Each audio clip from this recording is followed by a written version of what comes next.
Kaibigan, purihin ang Diyos sa napakabuting paraan na ang bawat isa sa atin ay naririto upang pag-aralan ang kanyang makapangyarihang salita. Dito sa oras ng pag-aaral, magbibigay tayo ng malalim na kaalaman at tunay na pagkakaroon ng kapayapaan at pag-asa ng buhay na walang hanggan. Kaya kaibigan, sikapin mong subaybayan ang programang ito upang lalo mo pang maunawaan ang layunin ng Diyos para sa iyong buhay. Patuloy kang magbigay ng maligayang pagbati at magsusulat dyan sa comment section dyan sa YouTube natin at patuloy na ang programang ito ay iyong ibabahagi sa iba. At dito namin nakikita at nalalaman kung saan nakakarating ang programang ito. Ganon din sa lahat ng mga ginigiliw nating mga taga-subaybay dyan sa AWR 89.1. Dalangin namin na patuloy kayong palakasin ang ating Panginoon Diyos. Kaya ang ating mga kasama natin dito ay patuloy na ang mga lalaki ng Diyos ay pinagpapala. Unang-una dito ay si Pastor Marvin. Siya po ang Ministerial Secretary at NDRIEL dito sa Northern Luzon, Philippine Union Mission. Kumusta kayo, Pastor Marvin? Mabuti, Pastor Ray, Pastor Jules, at yung pong mga kapatid at mga kaibigan na sumasabay-bay ito na programa. Nawa sa ating pong pag-aaral na ito ay magbigay sa atin ng pagkaunawa at kalakasan ng pananampalataya, that we will be rooted in the Bible and we will focus to the mission. Ang pangalawang mga kasama natin dito na lalaki ng Diyos ay si Pastor Jules Bermudez. Siya po ang ating Sabbath School and Personal Ministries Director dito po sa Northern Luzon, Philippine Union Mission. Kumusta kayo, Pastor Jules? Masayang-masaya, Pastor Ray at Pastor Marvin. At masaya rin na kasama natin muli ang ating mga taga-subaybay. Sana pagpalain kayo ng Panginoon habang atin pong pinapag-aralan ng mga ginintoang salita ng ating Panginoong Diyos. Alright, sa ating pagpapatuloy, hilingin natin si Pastor Marvin na pangunahan tayo sa isang panalangin. Dakilang Diyos, napakabuti niyo po sa bawat isa sa amin. At ang iyong mga salita ay aming gabay sa aming paglalakbay sa mundo pong ito. At nawa ang aming mapag-aralan ngayon, magbigay ito po ng kalakasan ng aming pananampalataya at pagkaunawa upang sa ganon ay mayayos po namin ang aming relasyon po sa inyo at maranasan po namin ang iyong kaligtasan sa pamagitan ng iyong biyaya. Maraming pong salamat sa pagdinig sa aming panalangin sa pangalan ni Jesus. Amen. Amen. Ang ating pangsampo na paksa na ating pag-aaralan ngayong linggo ay may pamagat na pagsisisi at kapatawaran. Paganda nito. At ang tatalatang sa uluhin ay matatagpuan sa una Juan 1:9. At ang sabi niya rito, kung ipinahahayag natin ang ating mga kasalanan, siya ay tapat at banal na magpapatawad sa ating mga kasalanan. At tayo'y lilinisin sa lahat ng kalikuan. Alam niyo mga kapatid, napaganda ang ating leksyon. At buuin natin ito ng 3 punto. 3 F ito. Ang unang F ay faith. Conviction and true repentance. Ang pangalawa naman ay fix, God's gracious character. Ang pangatlo naman ay follow, Christ transforming righteousness. Paganda nito. At pagbubulay-bulayan natin at ibigyan natin kay Pastor Arvin yung unang punto na kanyang ipapaliwanag sa atin kung ano ang background nito. Bakit faith, conviction, and true repentance. Pastor Marvin. Maganda itong ating lesson, Pastor Ray, Pastor Jules. Nung nakaraan, nakita natin yung law, nakita natin yung kasalanan, nakita rin natin yung ebanghelyo. Ngayon ay tayo ay lalalim na maghukay doon sa ebanghelyo. Kasi ang ating title ay pagsisisi at kapatawaran. Ano bang pinagkaiba nitong repentance at forgiveness? Ayan, kasi sa English, repentance at forgiveness. Ano bang pinagkaiba nito? Kasi titag muna natin doon sa ating unang outline, yun ang face. Face, yun, itatakil natin yung repentance. Yung pangalawa, yun naman yung fix. Itatakil natin yung forgiveness. Pero at the outset, para maintindihan po natin yung ating pinag-aralan, ano ba ang pagkakaiba ng pagsisisi at kapatawaran? Ito ba ay pareho sila o magkaiba? Tingnan natin, maganda eh. Yung pong repentance is the response of the sinner toward God. Okay? Yun yung repentance. Yung forgiveness is God's response to the repentant sinner. Ito yung pagkakaiba. Ulitin po natin yung pong pagsisisi, ito ay response ng makasalanan sa Panginoon. Alright. Yung namang kapatawaran, ito naman ang response ng Panginoon sa repentant sinner. Yon. Pero ngayon, ang tatalakayin lang natin ay yung repentance. Saan ba nagsisimula ang pagsisisi? Saan ba nagsisimula yan? Yung pagsisisi na yan. Una, na titignan po natin, ang pagsisisi ito ay conviction. Ito pong sabi doon sa 1:16, versikulo 8. Ano pong sabi diyan? At siya, pagparito niya, ay kanyang susumbatan ang sanlibutan tungkol sa kasalanan at sa katwiran at sa paghatol. Yung susumbatan, yun ang pagkatagalog niya. No? Sa Tagalog, Kaya lang po, susumbatan. sa English ay convict. Convict the world of sin. Ibig sabihin noon, there must be a conviction. Okay.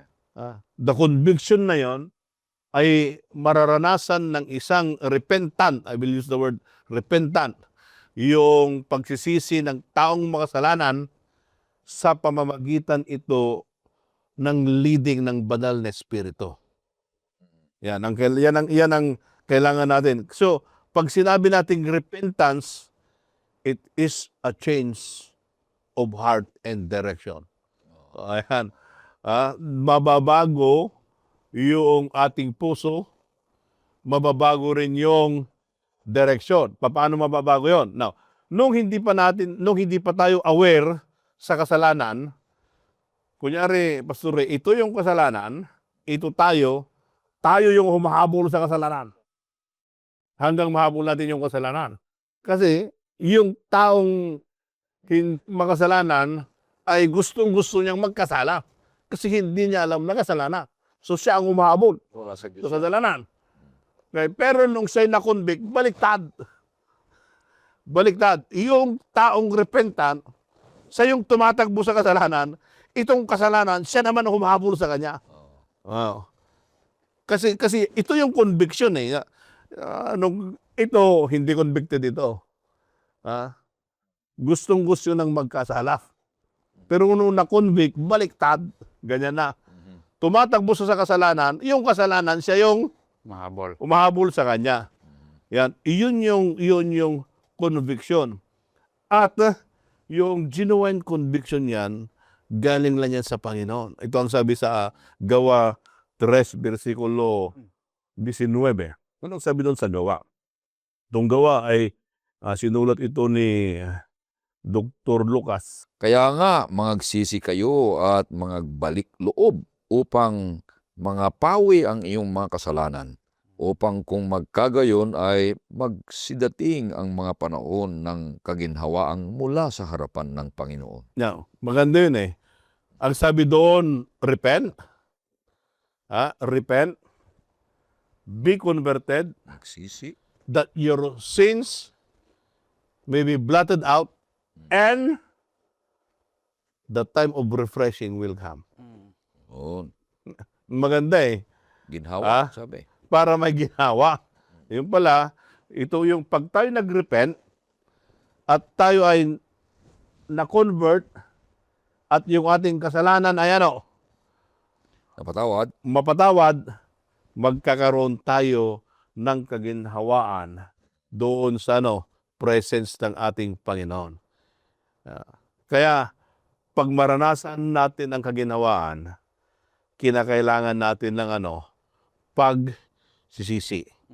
At yung pagsisisi na yan ay mararanasan lang natin pag yung banal na Espiritu ang siyang mag-convict sa atin. And the moment na yung Holy Spirit ang mag-convict sa atin, yan, we are running away from sin. And sin is running after us. Yun ang pangyayari. Napakaganda. Ang punto, yeah. Kasi Harapin mo, sabi.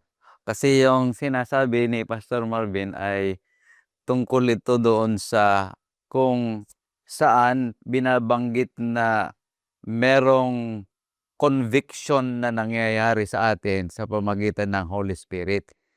Ito yung source na kung saan ay kung bakit ang tao magsisi dahil meron siyang nararamdaman na conviction ng Holy Spirit na nanggaling na nag-convict sa kanya. So, ang purpose ng conviction ng Holy Spirit ay upang tayo ay i-guide doon sa healthy, godly sorrow and not worldly sorrow. Kasi may binabanggit sa banal na kasulatan, Pastor Ray, na pagkakaiba ng godly sorrow at saka worldly sorrow sa pangalawang Korinto 7:10 na kung saan ay binabanggit dito yung mangyayari sa isang tao kapag siya ay na-convict ng Holy Spirit sa kanyang kasalanan. Anong binabanggit dyan?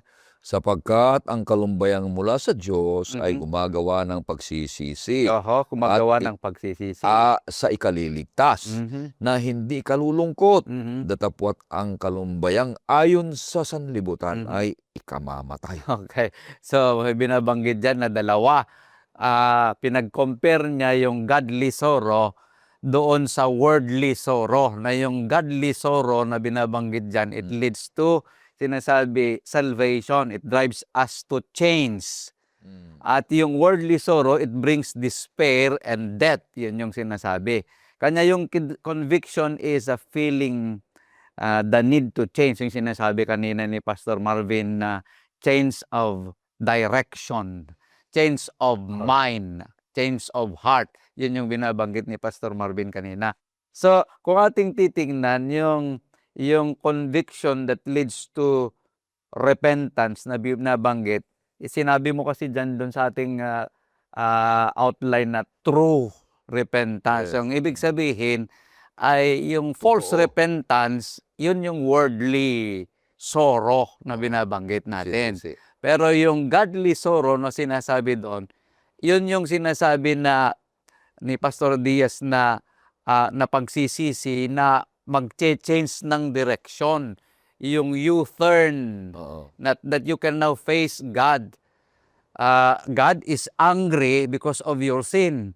Pero nung nagsisi ka, you can now face God. Yung sinabi mo na outline na face. Pwede ka nang humarap sa Panginoong Diyos dahil sa ikaw ay nagsisi sa iyong kasalanan sa pamagitan ng banal na Espiritu.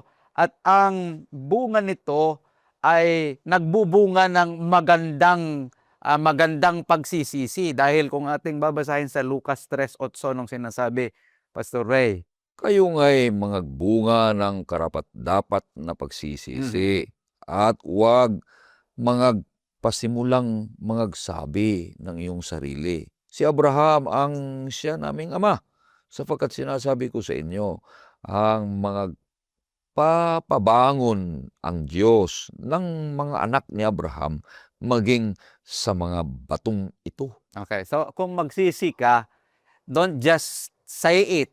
Na sinasabi mo, I'm sorry. Pero show it. Kailangan mo na ipakita. Padama. At yung pagsisisi na yun, may bunga ng pagsisisi. Yun yung binabanggit dyan na sinasabi natin. So, kung tayo ay i-illustrate ko yung sinasabi.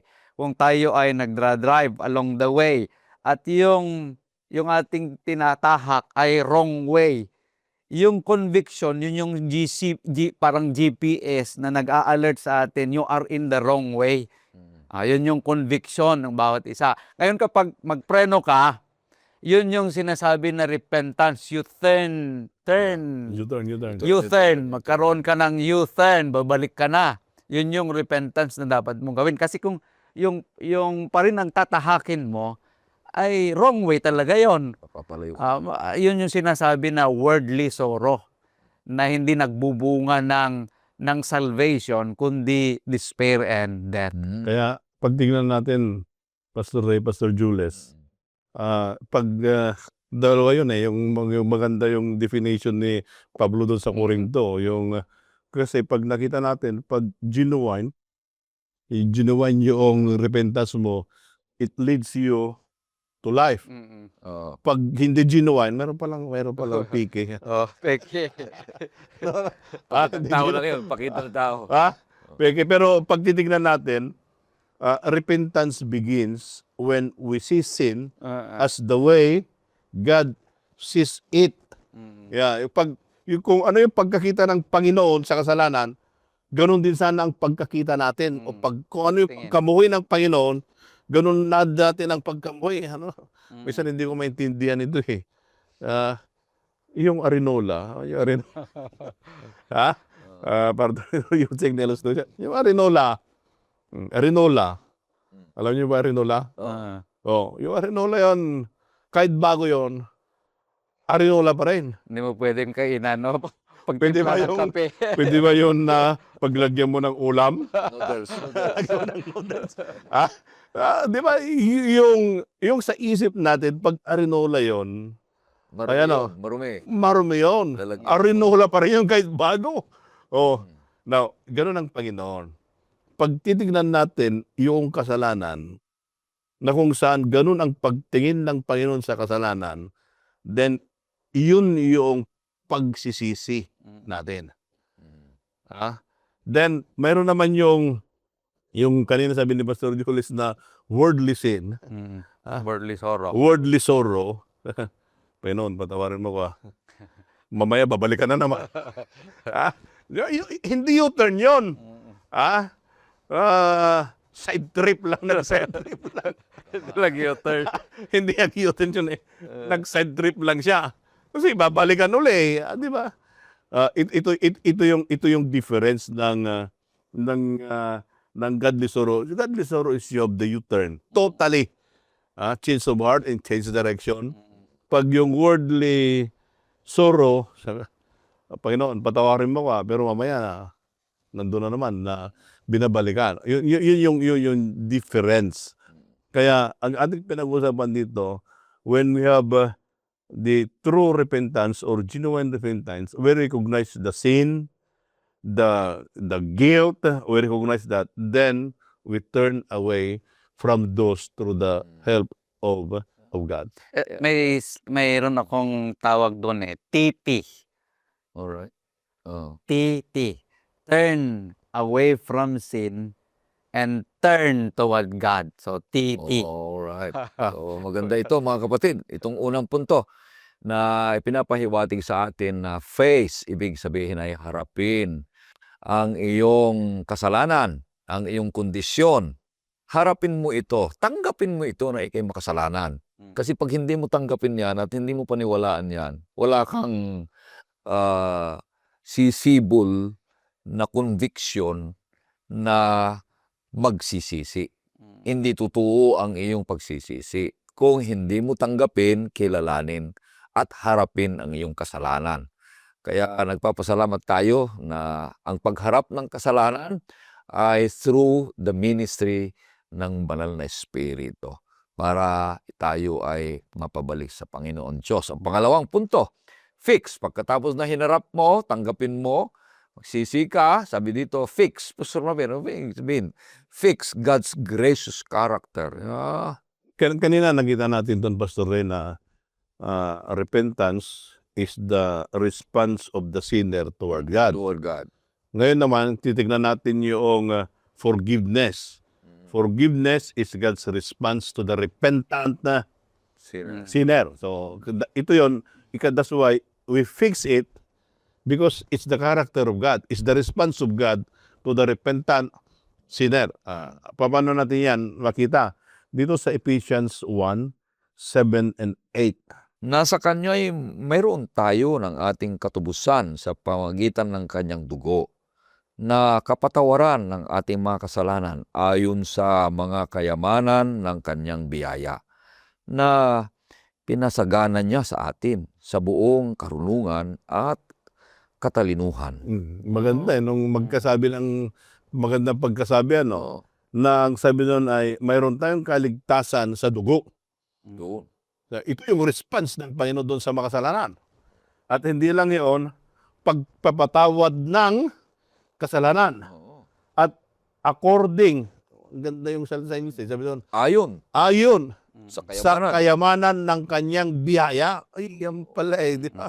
Napakaganda. Yaman. Mayroon tayong kaligtasan, doon sa kanyang dugo, kasi siya yung naging sakripisyo, at yung kanyang forgiveness ng kasalanan ay dahil sa kanyang kayamanan ng kanyang biyaya. Mm. Oh. Ganda. Yung kayamanan na yan, nabangkrap ang langit dahil sa pagligtas ng Panginoon sa makasalanan. Ganon yung kayamanan na yan. Ganon ang kayamanan. Kaya,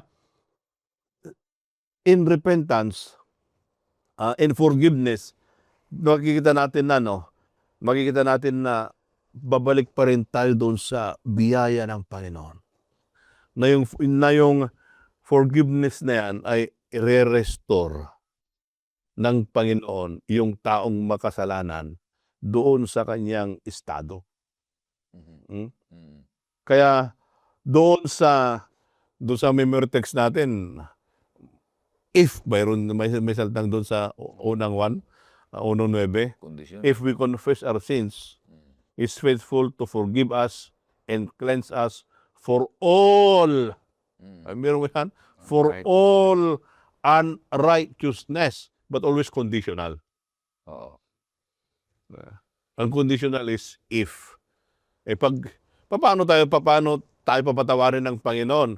Nandyan yung kanyang dugo na nagliligtas sa atin. Nandyan yung kanyang biyaya.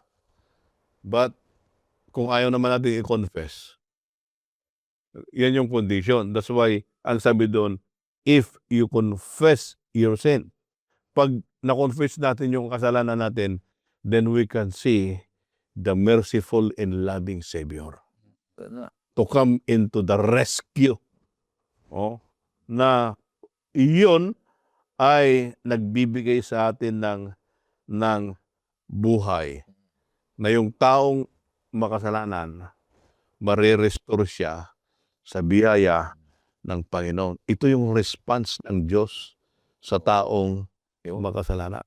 Ito rin yung nakita ko po sa Marvin, yung fix ay ito yung part ng Panginoon. Yeah. Yung una, face, sa iyo yan. Mm. Harapin mo yung kasalanan mo. Tama. Pagkatapos, pag hinarap mo, tinanggap mo, magsisi ka, God will fix your problem. Yeah. Sa pamagitan ng sabi mo kanina, kayamanan. Dahil mayaman ang Diyos sa pagpapatawad, hindi nauubusan. Maraming salamat, Pastor. Tama. Yung una talaga ay yung part ng tao na kung saan kailangan niyang maramdaman yung kanyang kalagayan. At itong pangalawa naman, ito yung part ng Panginoon because we cannot fix ourselves. It is only God can fix us.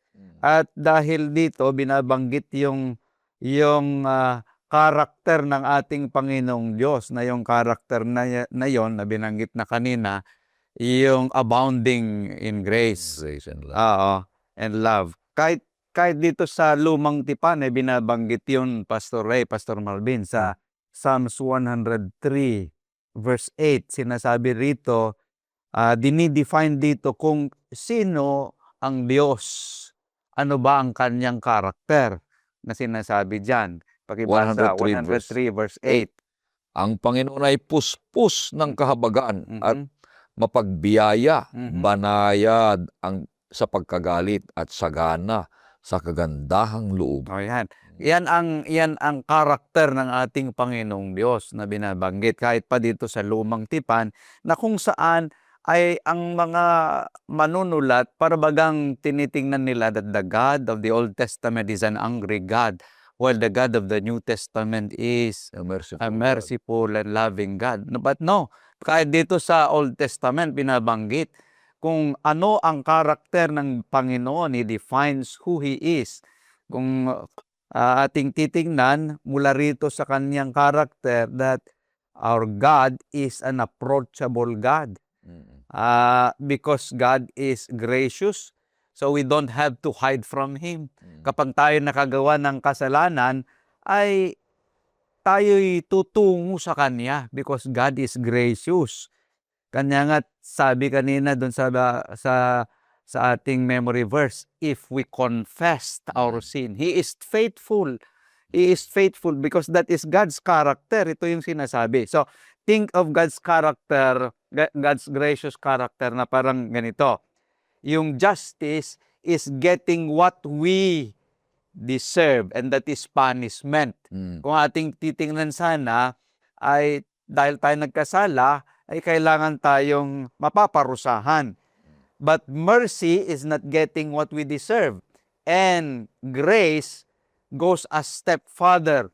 It is getting the incredible love, favor that we could never deserve. Ito yung pinapakita rito na kung saan ating nakita yung God's gracious character ng ating Panginoong Diyos. Kanya nga't we cannot fix ourselves. We are broken into pieces at hindi natin kaya ito na gawin. Ang binabanggit ng Biblia, ang karakter ng ating Panginoong Diyos ay napakabuti at sinasabi, you don't deserve to live, but because of God's gracious character, ay ikaw ay mabubuhay. You can be fixed again. Ito yung sinasabi ng ating pinapag-aralan. Minsan, Pastor Ray, Pastor Jules, basketball ako kasi nung kabataan ko, mahilig kong maglaro ng basketball. Minsan, tumalon ako pagbagsak ko mali, yung siko ko, pumunta naman dito. Tumalon na nga yung siko. O di, sabi mo, ipunta doon sa mga hilot. Pag ginawakan niya, masakit. Oo, syempre. Masakit kasi nandun yung siko dyan. Pag ginawa niya, masakit. Mamaya-maya, bigla niyang hinila. Pak! Sabi niya. Balik lahat. Balik. Parang lang may rason lang. Parang nagrason lang di ba?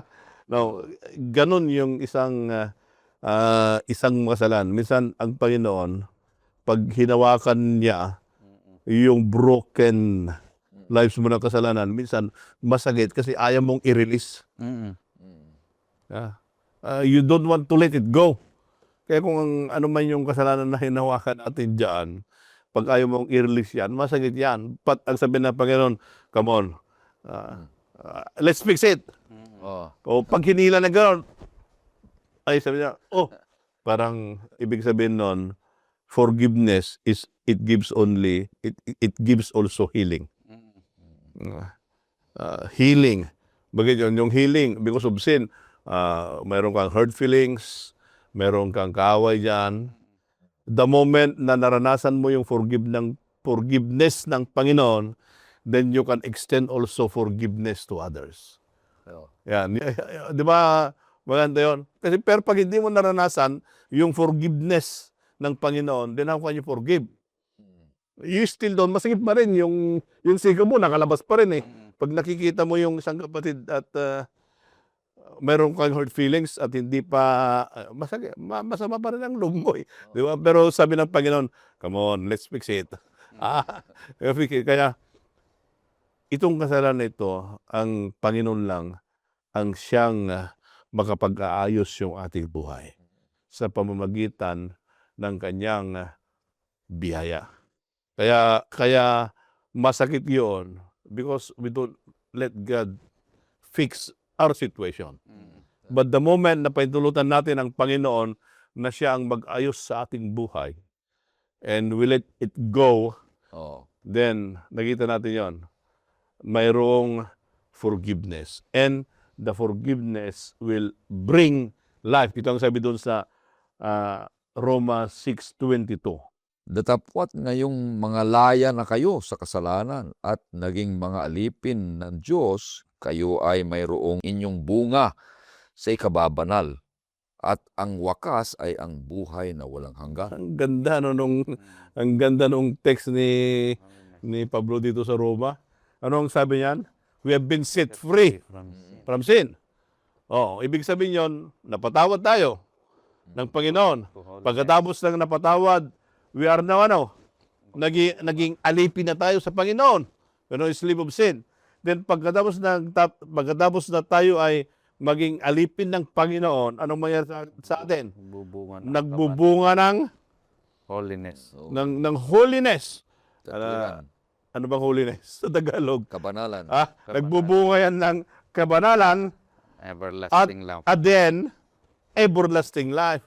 Yan yung tao na pinahintulutan niya ng buhay niya ay salingin ng Panginoon at kanyang i-fix yung mga broken pieces of life because of sin. Then let God fix that one. Then para na-fix yan, we are now free. Then at the end, we will experience eternal life. Napakaganda nitong pangalawang punto, mga kapatid, na yung fixing ay galing sa Panginoon Diyos. Ang fixing niya nito ay isang panawagan. Paano? Itong text natin na sinasabi na magkakaroon tayo ng pagpapatawad, katwiran, galing sa Kanya, at magkaroon tayo ng kabanalan, kapayapaan. Lahat ng ito ay ang Kanyang panawagan, sabi niya, kung ihahayag ninyo. So, magandang balita ito. Ihahayag natin. Pag inihayag na natin ito, we are aligning ourselves sa layunin at kalooban ng Panginoon Diyos. Pag nagpahayag na tayo. Pag nagpahayag ka na, susuko ka na eh. Yan naman ang panahon ng Panginoon Diyos para i-fix niya at ibigay niya sa iyo ang kapayapaan. Kaya napaganda. Ang pangatlong punto na tayo. Para ang pangatlong punto ay napaganda. Follow, letter F. After we face our true condition at magkaroon tayo ng true repentance, God will fix it. Magandang balita ito. Pag ihayag natin ito. At we follow. Dami nito, Pastor. Follow Christ transforming righteousness. Ano ibig sabihin nito? Pagkatapos diyan na we experience repentance, we experience forgiveness, hindi magpi-period doon eh. Hindi magpi-period. You need to follow, to continue the transforming power of Christ in our lives.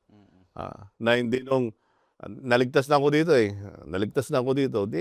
Hanggang pag naligtas ako dito, at then ligtas pa rin ako. Mali yun. Kahit wala ka nang ginagawa. Kahit wala kang ginagawa, mali yun. Kinakailangan yun, pag niligtas ka dito ng Panginoon, dapat the transforming power will continue on as a fruit. Now, bigyan natin ng example si Zacchaeus. Kailangan si Zacchaeus? Anong sabi doon sa Lucas 19:8 and 9? Now, bigyan natin ng example para maintindihan po natin. 19. Yeah. At si Zacchaeus ay nagtindig at sinabi sa Panginoon, narito, Panginoon, ang kalahati ng aking mga pag-ari ay ibibigay ko sa mga dukha. At kung sakalit nakasingil akong may daya sa kanino mang tao ay isinasauli ko ng makaapat. At sinabi sa kanya ni Jesus, dumating sa bahay na ito ngayon ang pagkaligtas sapagkat siya ay anak din naman ni Abraham. Si Zacchaeus, alam natin, maliit yan ang mga description eh. At nagnanakaw ng pera. Para bang ganyan ang nasa isip natin. Pero ito yung nakita niya na pagkatapos siya ay napatawad, merong response. Ano yung response niya? Doon sa na yung binasa kanina, if I have taken anything from anyone by false accusation. Tingnan mo yun? Oo. Hindi naman niya kinuha eh. Hindi naman niya kinuha eh. Kasi sabi doon, if I have taken anything from anyone by false accusation, I will restore fourfold. Ito yung bunga ng transformation. Ang transformation nakikita doon sa bunga. Ang pagsunod sa Panginoon nakikita doon sa bunga. Di ba? Kaya maliwanag ito eh. Yung righteousness ng Panginoon, yun yung tumatagip sa atin. Ngunit mayroong siyang bunga. Yun yung transforming power. Kaya yung pagsunod niyan, Pastor Ray, Pastor Julius, mga kapatid, ito yung bagay na gusto nating makita. That true repentance, true forgiveness will give a genuine fruit of character. And that character ay makikita sa atin yung character ng ating Panginoong Jesus. Isang halimbawa dito ay yung taong kakitaan siya ng masasamang isip, ng masasamang dila, mga salita niya ay masasakit o nagsasalita pa siya ng yung parang PI, mga ganon, iba. Pero nakita mo ng buhay niya, pag tinanggap niya si Jesus, kita mo buhay niya na nagbago, nawala na yung mga ganon, na maganda na yung pakikisama niya sa tao. Yan yung mga sinabi yung transforming power. Masunurin na siya sa salita ng Panginoon. Yan ang kapangyarihan ng salita ng Panginoon Diyos. Napakaganda itong outline nating sinusundan. At nakita ko itong tatlong ito sa isang teksto dito sa aklat ni Apostol Pablo, Pastor Marvin at Pastor Ray, sa aklat ng pangalawang sulat ni Apostol Pablo sa pangalawang Korinto 5:18 hanggang 21. At meron akong ginawang sermon tungkol dito eh. Pangalawang Korinto 5:18 hanggang 21. Datapot ang lahat ng mga bagay ay pawang sa Diyos na makipagkasundo tayo sa Kanya rin sa pamagitan ni Kristo at ibinigay sa amin ang ministeryo sa pagkakasundo. Sa makatwid, bagay na ang Diyos kay Kristo ay pinakipagkasundo ang sanlibutan sa Kanya. Sa niya rin na hindi ibinilang sa kanila ang kanilang mga kasalanan at pinagkatiwala sa amin ang salita ng pagkakasundo. Kami nga'y mga sugo sa pangalan ni Kristo, na waring namamanhik ang Diyos sa pamagitan namin. Kayo'y pinamamanhikan namin sa pangalan ni Kristo na kayo'y makipagkasundo sa Diyos. Yaong hindi nakakilala ng kasalanan ay kanyang inaring may sala dahil sa atin, upang tayo'y maging sa Kanya'y katwiran ng Diyos. Okay. Binabanggit dyan yung change of relationship na kung saan because of sin, yung state natin ay nabago. Naging rebelde tayo sa ating Panginoon dahil sa kasalanan. Ngunit nakita natin kanina doon sa una na kung saan we are reconciled. At yung salitang reconciliation na sinasabi dyan, it refers to change of relationship between God and man. Na kung saan yung source of reconciliation ay hindi galing sa atin, kundi galing ito sa ating Panginoong Diyos. Sa verses 19 and 21, binabanggit dito yung cleared account na kung saan ay ginamit yung method dito na sinasabi na imputation. Kung ating titingnan, sinasabi sa verse 19, That is, that God was in Christ reconciling the world to Himself, not imputing, yung salita doon na ginamit na Mhm. not imputing their trespasses to them. Itong salitang imputation ay galing sa termino ng banking. Para bagang kapag ikaw ay magdeposito sa bangko, lagay mo nga ito sa aking account. So, our debt, yung ating mga kasalanan, ay hindi na i-deposito sa atin, kundi na i-deposito sa ating Panginoong Hesukristo. So, sa cross, Jesus, who knew no sin, sabi dun sa verse 21, hindi siya nakakakilala ng kasalanan, Ay, had our rebellion, our debt, and failures Sana. deposited to His account. Siya na ang Nagbayad. nagbayad. Siya na kasi ang yung ating mga kasalanan ay nadeposito na sa Kanya. Ngunit ang napakaganda, yung pag-change nito, His righteousness also on our account. Na kung saan, kung ating babasahin, God took the righteousness of Christ and credited to our bank account. Para mai-illustrate natin, babasahin natin yung karanasan ni Pilimon kay Onesimus na kanyang slave. Sa Pilimon 17 at 18 nung binabanggit dyan. Kung ako ay inaari mong kasama, ay tanggapin mo siyang tila ako rin.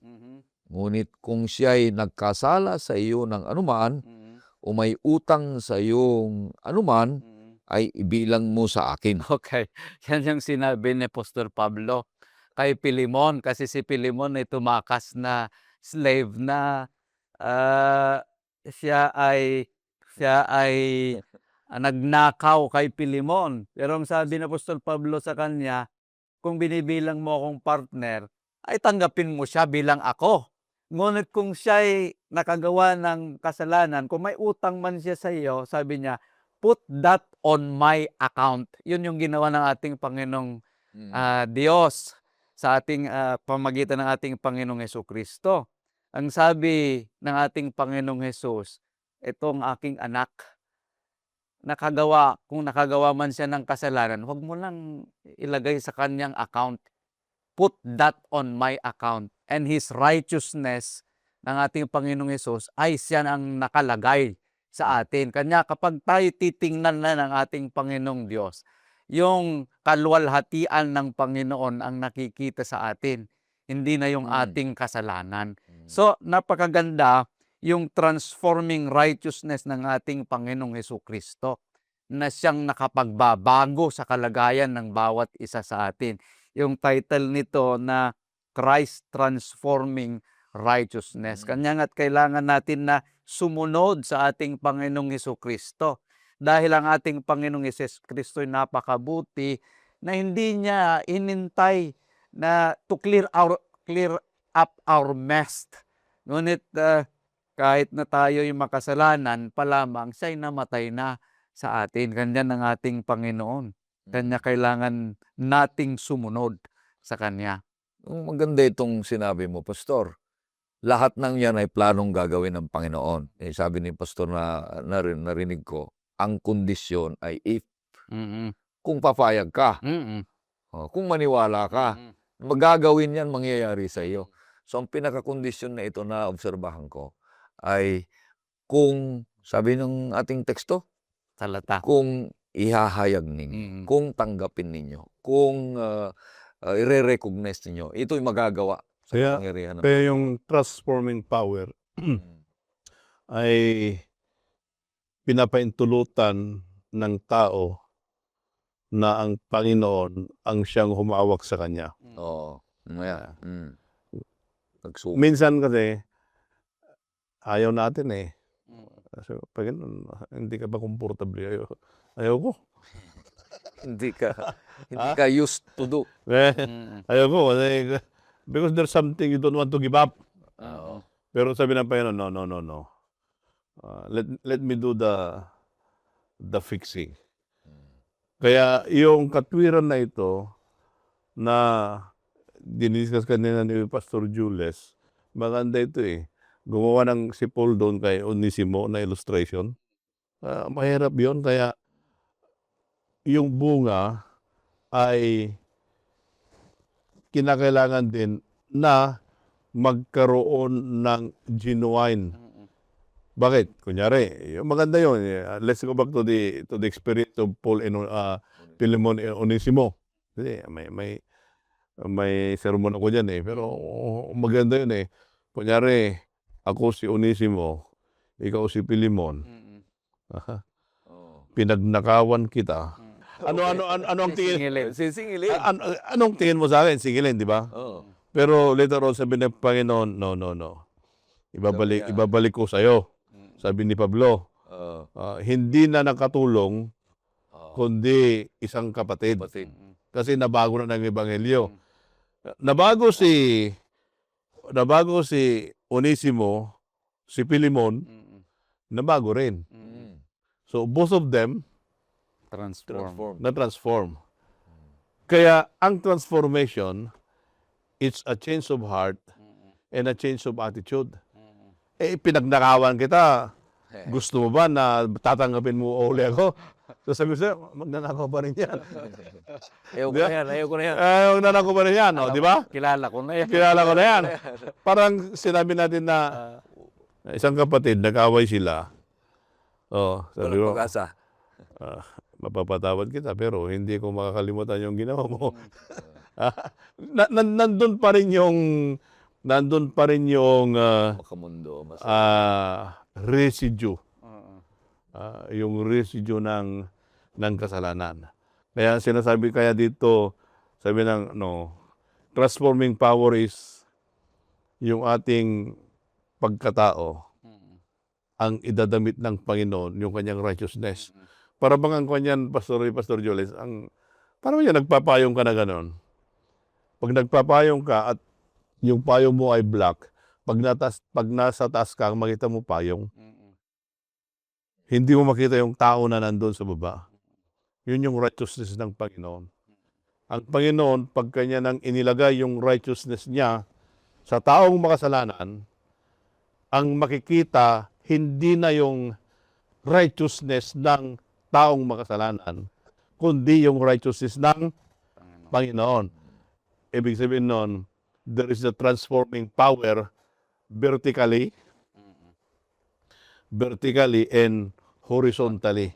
Kaya, kasi ang nangyari yan, kahit tawag ka ng tawag sa Panginoon, horizontally, may kaaway ka naman. Wala rin. Mayroon bang transforming power yun? Wala. Wala pa rin. Wala pa rin. Di ba? Ganon yun eh. So, yung definition, Masamang isip pa. yung definition ng yung transformation dito sa vertical ay nakikita dito sa horizontal dimension ng buhay ng isang mananampalataya. Kaya napakaganda ang ating leksyon, mga kaibigan, mga kapatid, na ang pagsisisi, pagpapatawad ay hindi lamang ito isang karanasan, kundi ito isang araw-araw na paglalakbay natin sa Panginoon Diyos.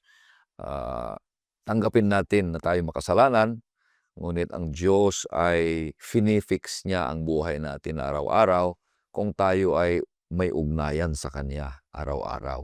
Huwag nating kalimutan na ang Diyos ay makapangyarihang Diyos na nagbabago ng ating buhay. Ingatan natin ang Kanyang salita at tayo maglakbay kasama Niya sa mundong ibabaw, kasama natin Siya, mga kapatid. Kaya sa ating pagtatapos, mga kaibigan at mga kapatid, tayo ay makakarinig ng isang awitin. Pagkatapos niya ay pakinggan natin o hilingan natin si Pastor Jules sa isang panalangin.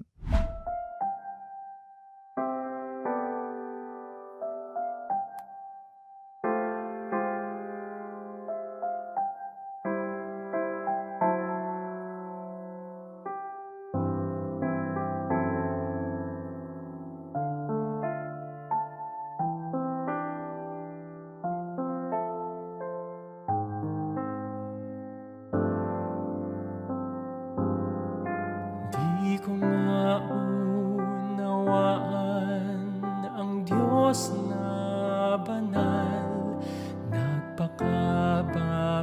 sa kalagayan ko, binigyang halaga sa bawat sandali.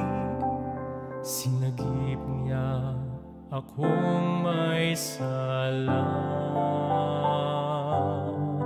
Kung iisipin ang pagkabayubay niya sa krus, kung di sa kanya ako'y maliligaw, kung hindi ninais buhay niya'y ibinuwis, sinagip niya akong may sala.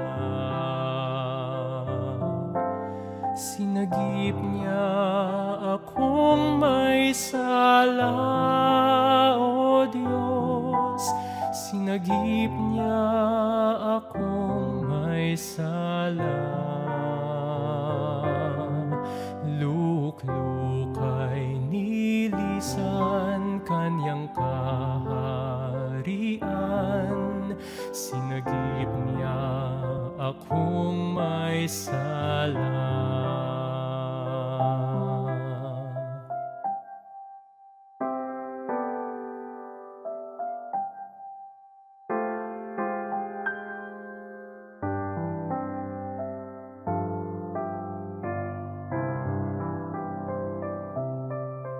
Di lubos ang pagkaunawa sa hiwaga, sa pagkamatay niya, muling pagkabuhay.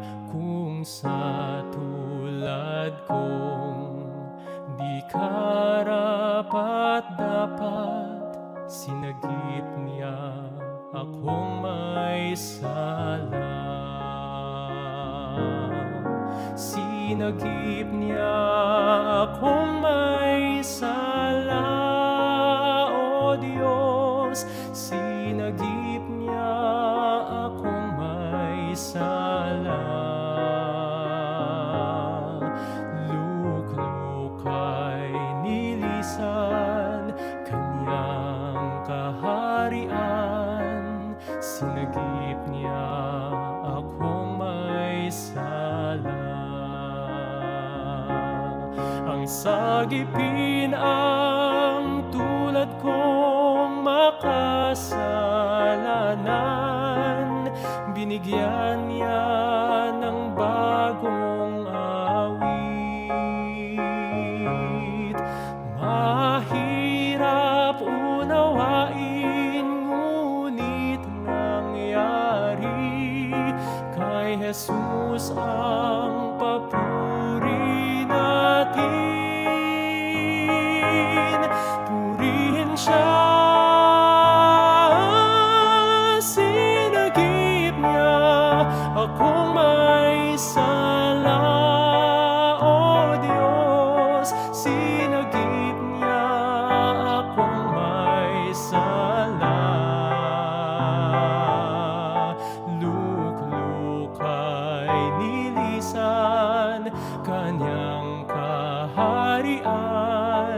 Sinagip niya akong may sala.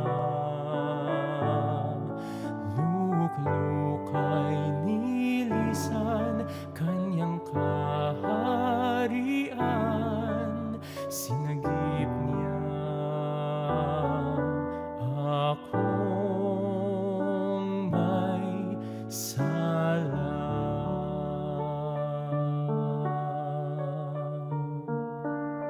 Akong may sala.